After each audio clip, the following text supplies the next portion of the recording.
समर्थ सामुदायिक जप घेऊ आपण. इच्छित दाता सकल कार्य सिद्ध करता सकल दुःख हरता श्री स्वामी समर्थ नमो नमः स्वाहा. इच्छित दाता सकल कार्य सिद्ध करता सकल दुःख हरता श्री स्वामी समर्थ नमो नमः स्वाहा. इच्छित दाता सकल कार्य सिद्ध करता सकल दुःख हरता श्री स्वामी समर्थ नमो नमः स्वाहा. इच्छित दाता सकल कार्य सिद्ध करता सकल दुःख हरता श्री स्वामी समर्थ नमो नमः स्वाहा.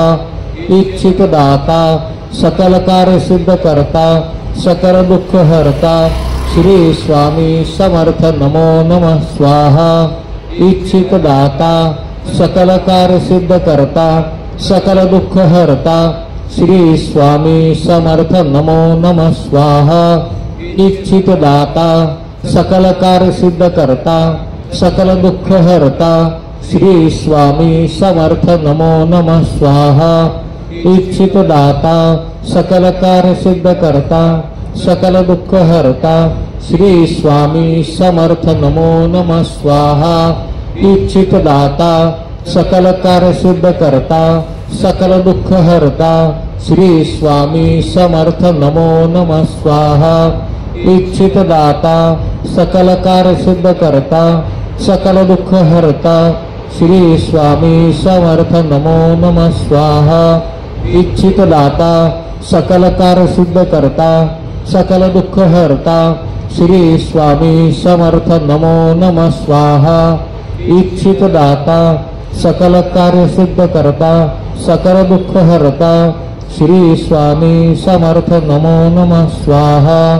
इच्छित दाता सकल कार्य सिद्ध करता सकल दुःख हरता श्री स्वामी समर्थ नमो नमः स्वाहा. इच्छित दाता सकल कार्य सिद्ध करता सकल दुःख हरता श्री स्वामी समर्थ नमो नमः स्वाहा. इच्छित दाता सकल कार्य सिद्ध करता सकल दुःख हरता श्री स्वामी समर्थ नमो नमः स्वाहा. श्री स्वामी समर्थ. आजच्या गुरुवारचे अन्नदाते श्री वराळे साहेब आणि सौ वराळे वहिनी त्यांच्या काही घरगुती कारणांमुळे ते आज येऊ शकले नाहीत, पण त्याचा जो अचानक धनलाभ म्हणतो ना आपण, तसा त्या पद्धतीचा लाभ आज आपले युवा सेवेकरी श्री विनीत आणि सौ प्राजक्ता नांगरे यांना झालेला आहे. आज त्यांच्यातर्फे आरती झाली आणि नेहमीप्रमाणे आपण मंडळातर्फे आपल्या सर्वप्रथम त्यांचा सत्कार करू.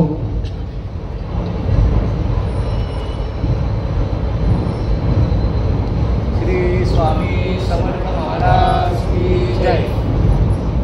सच्चा सेवेकरी कसा असतो, त्यांना इथे आपण समोर बसायला आज बोलवलं होतं, पण सेवेकरी असेल तर तो बसणार नाही. आपल्या मंदिराची तरी ही ख्याती आहे की सेवेकरी आपले कायम कार्यरत असतात आणि ते कार्यरत आहेत म्हणून आपला हा कार्यक्रम सगळा अगदी व्यवस्थित शांततेत आणि कमीत कमी वेळामध्ये आपला संपन्न होतो.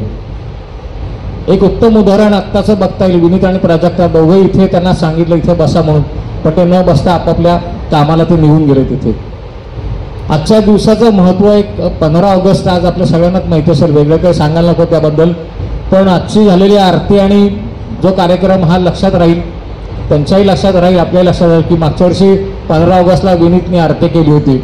एक महत्त्वाची तारीख, एक महत्त्वाचा आजचा गुरुवार म्हणून आज त्यांच्याकडे पण ती नोंद राहील, आपल्या मंडळाकडे पण ती नोंद राहील. हा जो स्वातंत्र्याचा जो भाग आहे त्याच्यामध्ये आता न बोलता म्हणजे तर कशा करता की जवळजवळ 186 ते 190 वर्ष आपण पारतंत्र्यामध्ये राहिलो होतो आणि ते जोखडं फेकायला आपल्याला इतकी वर्ष लागली. परधर्मीयांचं तो एक थोडासा राजकीय विषय होईल, पण हा जो जुलमी प्रकार होता ना तो महाराजांनी कसा उखडून टाकला होता एका मिनिटामध्ये. जे जुलूम आपण 150 वर्ष सहन करत होतो ते महाराजांनी कसे काढून टाकले. एक कथा फक्त त्याबद्दलची सांगतो की महाराजांना हा जुलूम आवडत नव्हता कुठल्याही प्रकारे. त्याचा ह्या स्वातंत्र्याशी काही संबंध नाही आहे कथेचा, फक्त प्रस्थापितांच्या विरुद्ध जी लढाई असती ती महाराजांनी कशी संपवली आणि कसं तिथल्या जनतेला न्याय मिळवून दिला त्याच्या संदर्भात एक कथा सांगतो. एक द्वारकेजवळ एक श्रीकृष्ण त्रिभारती असं नावाचा एक तलाव होता, मोठा तलाव होता तो. त्या तलावाचं पाणी अतिशय शुद्ध निळसार पाणी सरळ दिसायचं. त्यामध्ये जर का तुम्हाला स्नान करायचं असेल, आणि कसं होतं आपल्याकडे पूर्वी बऱ्याचशा कथा मानल्या गेलेल्या आहेत. आपल्या मंडळाचे प्रमुख मार्गदर्शक आलेले आहेत हल्ल्याळ साहेब. त्या तलावामध्ये आपण पूर्वीच्या ठिकाणी बघितलं असेल, काही काही ठिकाणी अशी ती कुंड असतात, काही काही ठिकाणी तलाव असतात की ज्याचं स्नान केल्यामुळं आपली पापं धुतली जातात असं म्हणतात. ते त्या तलावामध्ये स्नान करण्याकरता बरेच भाविक तिथे यायचे आणि तिथला जे प्रमुख असतात त्या तलावाला पूर्वी कसं होतं, प्रत्येक देवस्थानाला कोण ना कोणतरी प्रमुख नेमलेला असायचं. ते तिथला जो प्रमुख कोणी असेल त्याचा तो की अमुक अमुक त्यावेळेचं जे काय चलन असेल त्या चलनाप्रमाणे समजा पैसे असतील, 1 रुपया समजा 1 रुपया घेतल्याशिवाय कोणाला इथं आतमध्ये आंघोळीला सोडायचं नाही, स्नानाला सोडायचं नाही. आणि हे सगळं काटेकोरपणे व्हावं म्हणून त्यांनी काय केलेलं, 4 असे मोठे असे तगडे माणसं तिथे ठेवलेली असतात, काठी वगैरे घेऊन ती लोक उभी राहतात. तो 1 रुपया त्या डब्यामध्ये टाकल्याशिवाय ज्याला कोणाला आंघोळ करायची असेल किंवा स्नान करायचं असेल त्यांनी ते 1 रुपया तिथे टाकायचा आणि मग पुढे सरकायचं. आता हा प्रकार असतो तो त्यावेळची जर का 1 रुपयाची किंमत जी काय असेल ती थोडीशी जास्ती असते, पण लोक कसं असतात भावनेपोटी हे सगळं सहन करतात. आणि हा जो प्रमुख तिथला असतो की त्या आपल्याला कोणी विरोध करणार नाहीये, त्याला माहिती असतं हे 4 पैलवान बघितले तर कोणी पण विरोध करणार नाही, 1 रुपया टाकून मुकाटपणाने स्नान करायला जाणार लोक. हा अन्याय असतो तो सहन करत असती जनता. महाराजांच्या भ्रमंतीमध्ये एक दिवस ते तिथे गेलेले असतात आणि त्याच्या कानावर ही गोष्ट पडते की अमुक अमुक त्या तलावामध्ये स्नान करण्याकरता गेलं तर अमुक अमुक पैसे तिथे आपल्याला द्यावे लागतात, त्याशिवाय आपल्याला तिथे प्रवेश मिळत नाही. हा जुलूम आहे, हा अन्याय आहे, सगळ्यांना माहिती असतं. काही लोक तिथली जे असतात थोडासा आवाज कधी उठवायचा प्रयत्न केला की ते 4 गुंड जे असतात किंवा जे पैलवान असतात ते त्या लोकांना मारायचे, जबरदस्त ठोकायचे. ते त्यांच्या विरुद्ध कोणाला उभं राहून द्यायचं नाही, एक शब्द सुद्धा कोणी काढायचं नाही. महाराज ठरवतात की हा अन्याय मोडला पाहिजे, हा जुलूम सगळा आपल्याला. सामान्य जनता इथं वेटीस धरली जाते, सामान्य भक्त लोक लांबून लांबून येतात, त्यांच्यावरती हा अन्याय होतोय. सकाळी अगदी सकाळच्या वेळेला महाराज निघतात तर त्यांचं चालणं झपा झपा झपा चालत असतात. ते लांबूनच येताना दिसतात. भक्त लोकांची रांग लागली असते सकाळी स्नान करायला जायचं म्हणून. हातामध्ये त्यावेळेचं जे चलन असेल ते हातात घेऊन लोक उभी असतात की त्या पेटीमध्ये टाकायचं आणि पुढे जायचं. महाराज ती रांग वगैरे न बघता भरा भरा भरा पुढे येतात. हे 4 जण बघतात. महाराजांची उंची जेवढी असते 7 फूट जवळ उंची, 7-7.5 फूट लांबूनच दिसतात येताना. तिथल्या 4 मधला एक जण हात करतो, पुढे येऊ नका थांबा वगैरे करतात. ते महाराज कुठले त्याचं ऐकायला झाप झाप झाप पुढे येतात. उंच एकदम गोरे पान सगळे असे एकदम अशी भेदत नजर. त्याला म्हणतात आम्हाला स्नान करायला जायचं. तर ती लोक कशी ते आर्यादेवी असतात. तुम्हाला माहिती नाही का म्हणले, कुठनं आले तुम्ही इथे, अमुक अमुक काय समजा 1 रुपया इथं टाकल्याशिवाय तुम्हाला इथे परवानगी नाही स्नानाची. महाराज तरी शांतपणे सांगतात की आम्हाला आमच्याकडे पैसे नाहीत, आम्ही संन्यासी लोक, फकीर लोक. त्याबरोबर तो दुसरा जो पैलवान असतो तो पुढे येतो. हे असं असेल तर म्हणलं तुम्ही स्नान न करता माघारी जा म्हणले, इथं अजिबात पुढे तुम्हाला पाऊल टाकून देणार नाही. ते 2 जण असे आडवे येऊन उभे राहतात समोर. स्वामींच्या पुढे उभे राहिल्यानंतर महाराज तरी सांगतात बघा म्हणले माझी इच्छा आहे, मी एक भक्त आहे, माझी इच्छा आहे. तरी ती लोक काय ऐकत नाहीत. महाराजांच्या हातात आपण नेहमी बघितलं असेल एक गोटी नेहमी ते खेळवत असायचे. ती गोटी अशी असे ते झेलत असतात.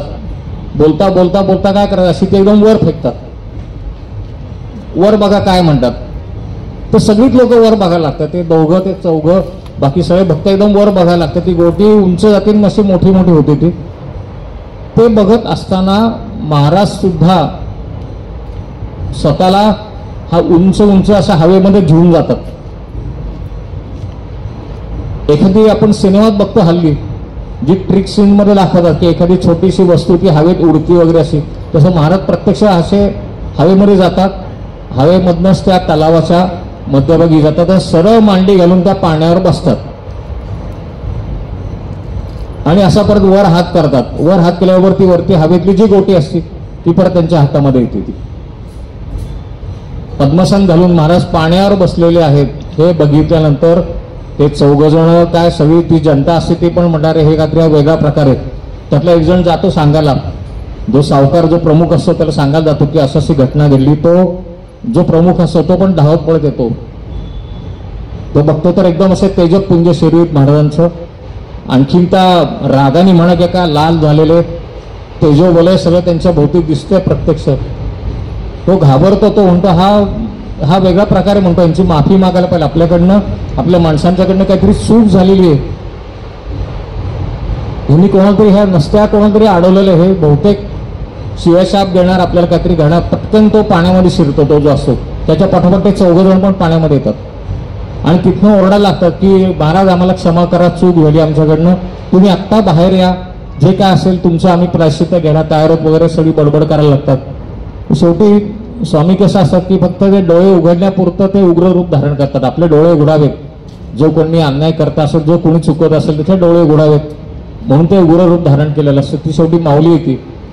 माऊली परत आपल्या नेहमीच्या मूळ रूपामध्येच येते. ते उठून बाहेर येतात, त्यांना क्षमा करतात, त्यांना सांगतात की हे जे आहे तू चालवलेलं हे संपत्ती ही तुझी नाहीये, हे पाणी ही हवा हे सगळे माझं आहे म्हणतात, हे मी चालवतोय, हे तू जो लोकांना जे पैसे तू घेतो हे तर तुझा काही हक्क नाही येते, लोकांना येऊ देत, मनसोक्त इथे स्नान करू देत, जे त्यांना हवं असेल त्यांना जो एक भावना आहे ना, इथे आपण जसं गंगेमध्ये स्नान केल्याने आपली पापं जातात तसं त्या लोकांची भावना आहे इथे.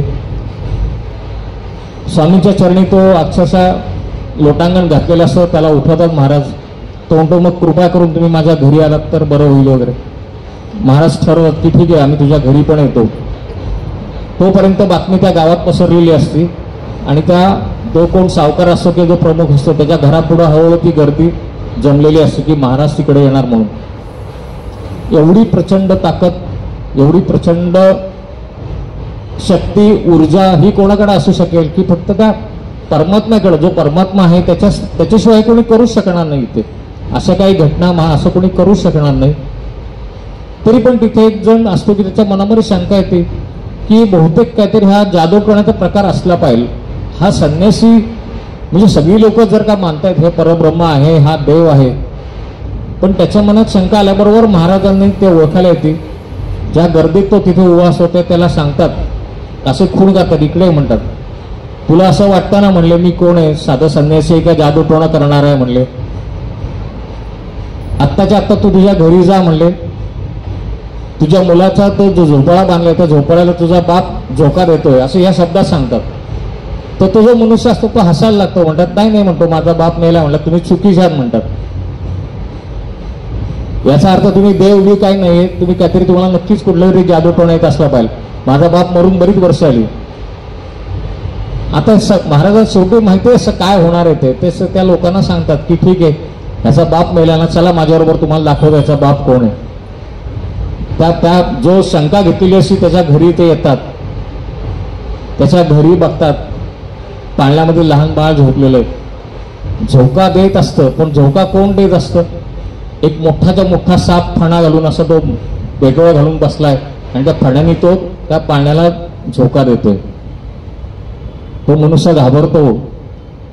महाराज तर म्हणले आपला बाप म्हणतात, इथं जर बघितलं तर हा साप, हा काय प्रकार आहे. महाराज म्हणतात की त्याला हा तुझा बाप असे म्हणतात, तुला दिसताना साप दिसतोय, हा तुझा बाप आहे गतजन्मीचा. तुमच्यावरती तो एवढी माया करत होता की शेवटी प्राण जायला त्याची इच्छा होती मनातली की मला माझा नातू, मला माझा मुलगा यांच्यातच राहायचं आहे. या योनीमध्ये तो साप बनवून आला आणि स्वामी त्याला असं उचलतात हातामध्ये. एवढा मोठा तो साप असेल लांब, ते एवढा मोठा फणा असतो, पण अजिबात न चावता तो उलट असा लवतो त्यांच्या पुढे. आणि मग त्याला सांगतात की तुला जर का आता काही शंका असेल ना, मी जादूटोणा करणार आहे, कमी कोणी आणखीन वेगळा आहे, मी काही वेगळा पिशाच वगैरे काय असेल तो तुझ्या बापाला विचार आता म्हणतात, त्याच्या समोर धरतात. स्वामी शेवटी असं आहे, ते सरळ तर सरळ. स्वामींच्या बाबतीत शंका घेतली की ते शिवांचा भडीमार असतो त्यांच्या पुढे. तो जो मनुष्य असतो तो पण सांगतो की नाही, आम्ही उगाच शंका घेतली. त्या सापालाही तो नमस्कार करतो, स्वामींनाही नमस्कार करतो. आणि महाराज तो साप घेऊन जातात बाहेर त्या तळ्यापर्यंत, जिथं त्या तळ्यामध्ये ते गेलेलं सांगोईला. त्याला सांगतात की तुला आज इथं तुझ्या आत्म्याला इथं आम्ही आज मुक्ती देतो, त्या सापाला सांगतात. आणि अक्षरशः त्या सापाचा सुद्धा तो इतका असा लवलेला असतो की जसं की आपण वाकून नमस्कार करतो ना, त्या पद्धतीने तो साप असा अगदी पार त्यांच्यासमोर वागतो. तो त्या सापाला त्या पाण्यामध्ये सोडतात. म्हणजे ही किती शक्ती स्वामींची होती. आणि कसं एवढ्या हजारो लोकांच्यातनं कोणाच्या मनात काय चाललं हे सुद्धा त्यांनी ओळखलं होतं. ते एवढ्या ह्या मोठ्या परमात्म्याच्या सेवेमध्ये आपण आहोत. आणि आजच्या दिवशी म्हणजे गुरुवारचा दिवस खूप आपल्याला आपल्या दृष्टीने खूप महत्त्वाचा असतो. इथे येऊन आपण सामुदायिक उपासना करतो, त्या उपासनेमध्ये आपण सहभागी होतो. हा परमात्म्याचा आशीर्वाद आपल्याला मिळतो. आणि जसं मी म्हणलं की एवढ्या गर्दीमध्ये सुद्धा ते प्रत्येकाचं मनोगत ओळखतात, तसं इथे आल्यानंतर महाराजांच्या पुढं आपलं मागणं जे काय असेल ओळखलेलं असतंच त्यांनी. पण आपल्याकडनं आपण जर का ठेवलं तर आपलं ते, मला नाही असं वाटतं की कुठलं काम राहतं म्हणून. काम होतंच, 100% काम होतं. कालच्या बुधवारी आपलंच एक केंद्र सुरू झालेलं नवीन. आम्ही तिथे गेलो होतो, आपले सेवेकरी सगळे होते बरोबर. त्याला युवा सेवेकरी होते, आशिष होता, परेश होते, नांगरे साहेब होते, मेंगे होते. राणेची वाडी म्हणून इंदापूर, जो रोहा इंदापूर मार्गावरती, तिथे आम्ही गेलो होतो. अण्णांनी स्थापन केलेले काही मठ आहेत, त्या मठाचं पुनरुत्थान करायचं किंवा त्याचं जीर्णोद्धार म्हणा, अशी काही केंद्र आहेत की तिथे आपण आता सध्या जाऊन कार्य करत आहोत. त्यापैकी एक राणेची वाडी म्हणून. तिथे गेल्यानंतर जे मागच्या वेळेला आपण काही प्रश्नोत्तर झाली होती, त्या लोकांना आपण काही उपाय सांगितले होते. तर त्याच्यामध्ये सुद्धा आता इतक्या लोकांचा तिथे विश्वास वाढत चाललेला आहे की तिथे पण कामं त्या लोकांची होत आहेत. स्वामींची नवीन सेवेकरी तयार होत आहेत. आपल्या मंदिराची एक शाखा म्हणून आता नवीन एक केंद्र आपलं म्हणू की तिथे आता उदयाला येतं. आणि स्वामींचं नाव आता तिथे पण गाजायला लागलं किंवा गरजायला लागले असं आपण म्हणू. आजच्या गुरुवारी आणखीन एक मला विशेष उल्लेख करावा वाटतोय. आपल्या मंदिराचे प्रमुख मार्गदर्शक श्री हल्लाळ साहेब यांचा नुकताच वाढदिवस झाला. दिनांक 10 ऑगस्ट. आपण कसं करतो, ज्या व्यक्तींचे किंवा ज्या सेवेकऱ्यांचे वाढदिवस असतील त्यांना आपण आपला जो ग्रुप आहे त्याच्यावरती शुभेच्छा पाठवतो आणि शुभेच्छा पत्र देतो. तर त्याप्रमाणे आत्ता 10 ऑगस्टला काय आपण इथे सगळे त्याला नव्हतात, पण आज जर काय आपण सगळे एकत्र आहोत तर मी त्यांना इथे आमंत्रित करतो आणि ते शुभेच्छा पत्र एकदा त्यांनी परत इथे स्वीकारावं अशी मी त्यांना विनंती करतो. श्री स्वामी समर्थ महाराज की जय. शुभेच्छा पत्र वाचनाचं काम दरवेळेला त्यांच्याकडे असतं, पण आता त्यांचं शुभेच्छा पत्र ते कसं वाचणार, त्याच्या बदल्यात मी वाचून दाखवतो. शुभेच्छा पत्रामध्ये गीताचा उल्लेख केलेला आहे. बसा. ते शुभेच्छा पत्रामध्ये जर गीताचा उल्लेख केला ते गीतच मला आता म्हणून दाखवावं लागेल. त्या गीतामध्ये मला वाटतं बहुतेक त्यांचे जे गुणविशेष जे आहेत वर्णन केलेले ते त्या गीतामध्ये आलेले आहेत. तर त्याच्याबद्दल परत सविस्तर फक्त एवढं सांगताल की ते जिथं जातात,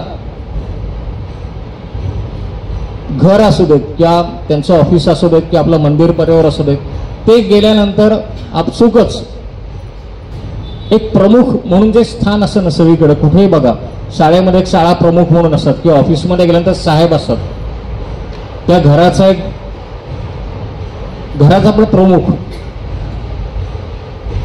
कुठे गेले तरी ते पद त्यांना ते आपसुकच मिळतं. कारण कसं की शिस्तीबरोबरच प्रेम पण, नुसती शिस्त नुसता कडकपणा नाही. जसं मी आता सांगितलं महाराज कसे होते, कडक पण होते पण मायाळू पण होते. तशी ती माया त्यांच्याकडे ती आलेली. आणि मग शिस्त की कुठल्या बाबतीत शिस्त करायची की काम व्हायला पाहिजे. एक महत्वाचं काय असतं त्यांचं, ते सरकारी नोकरीमध्ये जिथं होते, सरकारी नोकरी म्हणली की आपल्या डोळ्यापुढे बघा काय म्हणतं, कामाची टाळाटाळ, टंगळ मंगळ, जागेवर असणं नसणं काही. कारण हा सगळा प्रकार मी सुद्धा बघितलाय. 2 वर्षांनी सुद्धा काम केलं होतं. त्यामुळे सरकारी नोकरी बाबतीतला अनुभव मी अगदी जवळून बघितलेला आहे तो. पण तसं न होता एक स्वतःलाच की मी जर का वेळेमध्ये आलो तर माझ्या हाताखालची जी लोक असतील वेळेमध्ये येतील, त्याच्याकरता त्यांचं जाणं मी बघितलं. त्याला की 10:15 म्हटलं ते बाहेर पडायचे, 8:30 ऑफिस होतं, यायची वेळ नाही, कारण काम कधी संपेल माहिती नाही. आपल्या मंदिर परिवार आल्यानंतर म्हणजे मंदिराचं ते सुद्धा तसंच झालं की आल्या आल्या एक आपलेपणाने प्रत्येकाची चौकशी करायची, प्रत्येकाबद्दल नवीन कोणी आलं की मग तुम्ही कुठून आलात, काय मंदिराची माहिती त्यांना थोडीफार सांगायची, आपल्याचं लगेच आपलंसं करून घ्यायचं. त्याला एक वेगळी छाप त्या समोरच्या माणसावरती लगेच ती पडते ती. मग त्याला न करो काही, पण एखादं संकट समजा आलं की त्याला इतकं आपण लगेच धावून जायचं, त्याच्या मागे वेळ काळ बघायचं नाही, रात्र आहे दुपार आहे, समजलं अमुक अमुक एक घटना घडलेली आपल्याला जायचं की ते लगेच तयार. मग त्याला अगदी आर्थिक मदत करण्यापासून मानसिक आधार देण्यापर्यंत जे काय असेल ते तेवढी मदत सगळी त्याला ती अगदी मनापासून करायची. परत त्याच्यामध्ये वेळ काढायचं बंधन नाही. जाणार पहिले, येणार सगळ्यात शेवटी. आणि मग एक महत्वाचा एक प्रश्न राहतो की गुरुपद जसं इथे आपण निर्माण केलेलं आहे, म्हणजे सगळ्या भक्तांनी, मी नेहमी म्हणतो सगळ्यांच्या आपल्या सेवेकऱ्यांची मी आता नावं घेत नाही, पण जेव्हा आपण इथे गुरुपद हे निर्माण केलं तर त्याच्यामध्ये प्रमुख जे होते, जे प्रमुख सेवेकरी होते त्यावेळेला हा हट्ट धरणारे, हा आग्रह धरणारे की तुम्ही ह्या पदावर तुम्ही बसा म्हणून सांगणारे. काही वेळा मला ते त्यांच्या वयाच्या मानाने एक वरिष्ठ म्हणून मला सुद्धा काय वेळा ते थोडंसं असं धाकात की नाही नाही हे तुम्ही कराच असं सांगणारे. पण ते ह्या मंदिराच्या बाहेर मंदिरात गेल्यानंतर ते म्हणले मी तुमच्यापेक्षा मोठा नाही. ही भावना म्हणजे गुरु हा शब्द जो आहे ना तो अतिशय उत्तमरित्या समजलेले, आचरणात आणणारे असे हल्लाय साहेब. हा सगळा जो मी आता विवेचन केलं ते एका गाण्यामध्ये मी शब्दबद्ध केलेला आहे. ते गाणंच म्हणून दाखवतो थोडक्यात, म्हणजे सगळं तुम्हाला परत लक्षात येईल ते काय आहेत ते. गाण्याच्या चाली त्या काळात मी असं जुन्या गाण्यांच्या चाली वापरलेल्या आहेत त्याच्यामध्ये. आत्ताच्या गाण्याची चाल सुद्धा आपण ते गाणं नेहमी ऐकलं असेल, सुधीर फडक्यांचं आहे.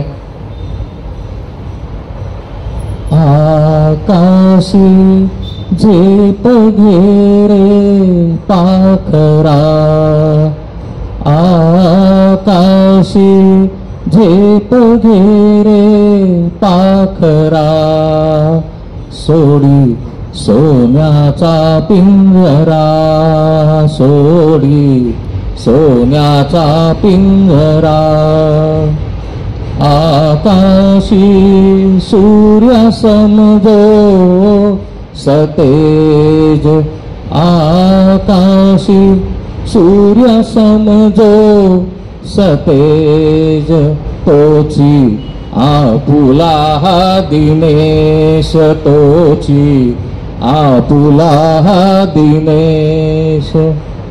घर दफ्तर मैत्र सारा, होई प्रमुख या परिवारा. घर दफ्तर मैत्र सारा, होई प्रमुख या परिवारा.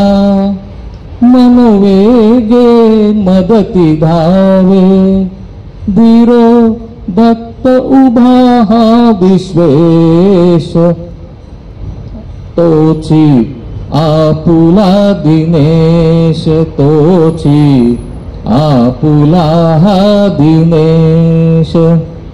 स्वामी मंदिरातील भक्त मान देती मार्गदर्शक, स्वामी मंदिरातील भक्त मान देती मार्गदर्शक.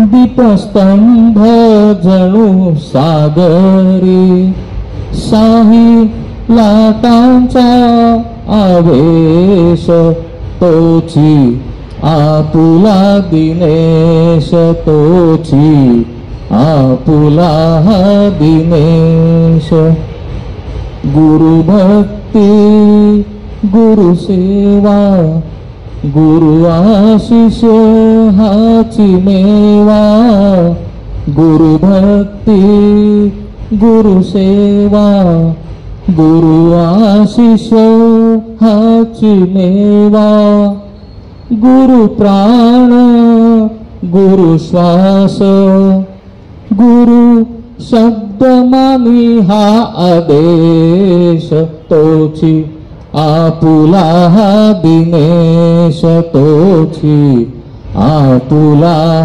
दिनेश तोची आपुला दिनेश.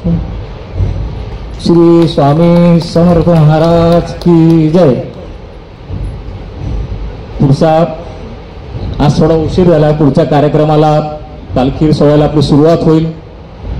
2 शब्द ते व्यक्त करतात. श्री दिनेश जी हल्ला. श्री स्वामी समर्थ. प्रत्येकाचाच वर्षात एकदा वाढदिवस येतो आणि त्या वाढदिवसा दिवशी आपण राजा असतो, शिराळ शेठ असतो, श्रेयाळ शेठ. यावर्षी 10 ऑगस्ट म्हणजे श्रावण शुद्ध षष्ठी. श्रावण शुद्ध षष्ठीला श्रेयाळ शेठ बसतात. श्रेयाळ शेठांची कथा तर माहिती आहे, ती काय सांगत नाही कारण वेळ जाईल त्यामध्ये. 1 दिवसाचा राजा. तर ज्याचा वाढदिवस असतो तो त्या 1 दिवसाचा राजा असतो. तर 10 ऑगस्टला मी 1 दिवसाचा राजा होतो. असं असतं की जनरली साधारणतः अतिपरिचयात अवज्ञा संततं गमनादनार भवती मलये भिल्ल पुरंदरी चंदनम तरुकाष्टम बिंदनम करुते. अतिपरिचय जर झाला माणसाचा तर एखाद्यास तिथं अवज्ञा होती, एखाद्यास प्रेम कमी होतं. म्हणजे माणसाला समजायला लागतं हा माणूस कोण आहे. तर त्याचं उदाहरण देताना काय सांगितलंय की मलय पर्वतावर भिल्ल पुरंदरी म्हणजे भिल्लाची बायको तिथं चंदनाचा वापर सरपण म्हणून करते. कारण मलय पर्वतावर चंदनाची झाडं खूप आहेत. चंदनाच्या झाडाचं आपल्याला महत्त्व माहिती आहे, किती महाग आहे, किती आहे उपयुक्त. पण भिल्लाची बायको त्याचा चंदनाचा उपयोग काय करते, सरपण म्हणून करते. तर असं साधारणतः होतं की माणसाचा अतिच परिचय झाला किंवा तो त्याला गृहीत धरायला लागतो. पण एकमेव एक असे व्यक्ती आहे, एकमेव एक आमचे जे सद्गुरू आहेत, कधीही कोणाशीही कधीही त्यांना कधी कोणी गृहीत धरलं नाही. त्यांनी कोणालाही गृहीत धरलं नाही. प्रत्येकाला कितीही तो जवळचा असे नका, प्रत्येकाचं मन सांभाळणं, प्रत्येकाला समजून घेणं. तर हे खूप अवघड असतं आणि ते फक्त सद्गुरू आणि सद्गुरूच करू शकतात. आणि अशा सद्गुरूंचे आशीर्वाद, कृपाशीर्वाद, कृपाछत्र असं अखंडपणे माझ्यावर, माझ्या परिवारावर आणि समस्त स्वामी परिवारावर असंच राहावं असं मी श्री स्वामींच्या चरणी, अण्णा महाराजांच्या चरणी आणि सद्गुरूंच्या चरणी, त्याचबरोबर ताई माऊलींच्या चरणी विनम्रपणे प्रार्थना करतो. आणि मला वाढदिवसा दिवशी ज्या शुभेच्छा संपूर्ण स्वामी परिवारातर्फे मिळालेल्या आहेत त्याबद्दल मी खूप खूप आभारी आहे. आणि हा वाढदिवस माणूस जनरली कधी विसरतच नाही आणि हा तर वाढदिवस फार स्पेशल होता. तर खूप खूप सर्वांचे धन्यवाद. श्री स्वामी समर्थ. आपण आता स्वामींचा गजर करूया. जय जयकार करूया. जय जय श्री स्वामी समर्थ. जय जय श्री स्वामी समर्थ. जय जय श्री स्वामी समर्थ. श्री स्वामी समर्थ अण्णा महाराज की जय. श्री स्वामी समर्थ.